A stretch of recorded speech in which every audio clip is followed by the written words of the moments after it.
Welcome back. So in the last tutorial we have looked into time intelligence functions, total QTD, YTD and MTD. So in this particular video we will be looking at another very magical time intelligence functions, which is date add. So I am really very impressed with this particular date measure because it really helps in analyzing our data with this particular measure. So let's see how this really works. So I will add just another table here. I will add order date and my sales just like last time. All right, now what date add really do is, let me just create a new measure and I will show you how this thing works. So suppose I want to see my last year sales. All right, so here I'll type last year sales. Now I will type calculate and my expression sales. So I want to find out sales of my last year using date add. So there is another very easy function that is same period last year for this, but in this I will show you how to use date add for the for finding out our last year sales. So I have used my sales here in the calculate. Now I will add the filter and in this I will type date add. Let me zoom this. All right, date add.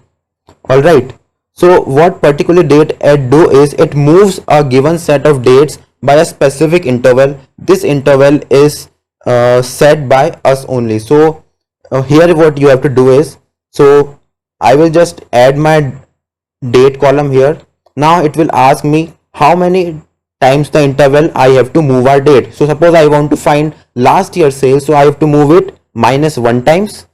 And what is our interval? So our interval is last year sales, so it is an year type, and that's all I have to do here.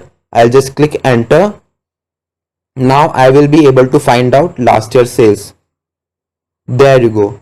So as you can see, on January 1st 2011 it is showing 24,772, which is my January 1st 2010 sales.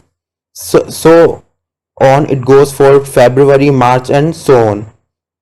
So it's a very easy method to find last year sales. So why I really like this particular date add measure is because it can really help, it really helps us to see our sales data not only for last year but for even for last quarter or last month or even last 2 years of data. So this is really very easy. So this is what I've created for last year. Now suppose I want to create for last 2 years. So all I have to do is, let me create another measure. I will name it last 2 years sales. Using calculate, I will add my sales here and then I'll add date add function, and now I'll add the date. So now I want to find last 2 years of sales. So my number of interval will change -2 times. So it will be because 2 years back sales data I want to find, and I'll add year here. That's all. So with this I can now find my last 2 years of sales. So you can see it in 2012 I am able to see my 2010's data. So now I'm able to get my last 2 years of sale. So this is really that magical.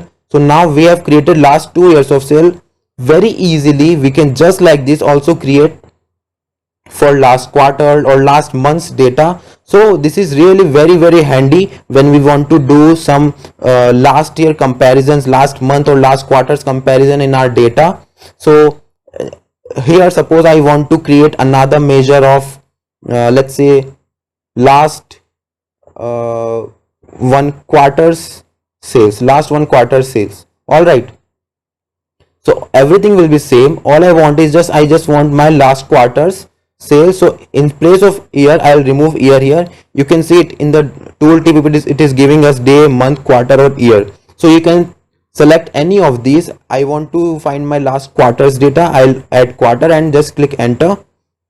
And when I'll put this in the table, I can see my last quarter's data. So in April, it is showing my last quarter's data, which is these three. For January, then this is for May. In May, it is showing for February.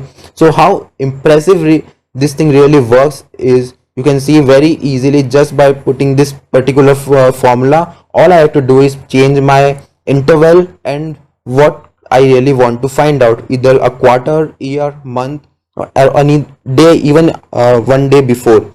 So it's really very handy tool in time intelligence when we want to compare our data.